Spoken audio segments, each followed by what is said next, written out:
3 நண்பர்கள் சாப்பிட ஒரு ஹோட்டலுக்கு போவாங்க. ஆனா 3 பேர்ட்டயுமே பணம் இருக்காது. அப்ப என்ன செய்யலாம்னு 3 பேரும் டிஸ்கஸ் பண்ணல. அதுல ஒரு நண்பர் சொல்லுவாரு, ஏதோ ஒரு ஐடியா குடுப்பாரு. 3 பேரும் சரி, சரி இது நல்லாயிருக்கு அப்படின்னு சொல்லிடுவாங்க. ஓகே 3 பேரும் சாப்பிடுவாங்க. சாப்பிட்டு முடிச்சுட்டு, நான் தான் பணம் குடுப்பேன்னு ஒரு நண்பர் சொல்லுவாரு. இன்னொருத்தர் நான் தான் குடுப்பேன்பாரு. இன்னொருத்தர் நான் தான் குடுப்பேன். 3 பேரும் மாத்தி மாத்தி நான் தான் குடுப்பேன்னு அடிச்சுப்பாங்க. அப்போ வந்து அந்த கடையுடைய முதலாளியோடைய மனைவி தான் அந்த கல்லால் உட்காந்துருப்பாங்க. அவங்க சொல்லுவாங்க, நீங்கள் 3 பேரும் அடிச்சுக்கிறத நிறுத்திட்டு யாராவது ஒருத்தர் முடிவு பண்ணி எனக்கு பணத்தை கொடுங்க அப்படின்னு சொல்லி சொல்லி பார்ப்பாங்க. இவங்க 3 பேர் இதே ப்ராப்ளம் பண்ணிட்டு இருப்பாங்க. அப்போ உடனே ஒருத்தர் சொல்லுவார், நீங்கள் வந்து இதுக்கு ஒரு ஐடியா இருக்குது, நீங்கள் கண்ணை கட்டிங்க, நாங்கள் 3 பேரும் கையை நீட்டுறோம், யாராவது ஒருத்தருடைய அமௌண்ட்டை நீங்கள் உங்கள் கை யார் படுதோ அவங்க அமௌண்ட்டை வாங்கிங்க அப்படின்னு சொல்லுவாங்க.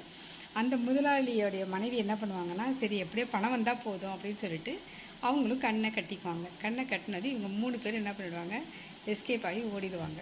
அப்போ வந்து இவங்க கையை நீட்டுற டைமில் அவங்க முதலாளியே வந்துடுவார் கடைக்கு. வந்துட்டு, நான் உன்னை தொட்டுட்டு நீ தான் பணம் கொடு அப்படின்னு கேட்பாங்க. அப்போ வந்து ஏன் நான் ஏன் பணம் கொடுக்கணும் அப்படிங்கையும் கண்ணை கட்டி பார்த்தா தன்னுடைய கணவர் நிற்பார். அப்போ தான் அவங்க நடந்ததை சொல்லுவாங்க. அப்போ தான் அவங்க கணவர் சொல்லுவாராம், நம்ம வந்து எல்லாத்துலேயுமே ஏமாத்துறவங்க நிறையா இருப்பாங்க, நாம் தான் கேர்ஃபுல்லாக இருக்கணும், நாம் ஏமாறாமல் கவனமாக இருக்கணும் அப்படிங்கிறது தான் சொல்லுவாராம். ஆமாங்க, இந்த கதை மூலம் அதான் சொல்லுது. ஏமாறாமல் நாம் இருக்கிறது, நம்ம எப்படி கவர்ந்து பண்ணிக்கிறோம் அப்படின்னு தான் இருக்கணுங்க இல்லையே. ஒரு விஷயத்தை செய்யும் பொழுது கொஞ்சம் புத்திசாலித்தனத்தில் செய்யணும் அப்படிங்கிறது தான் இந்த கதை சொல்லுது. நன்றி.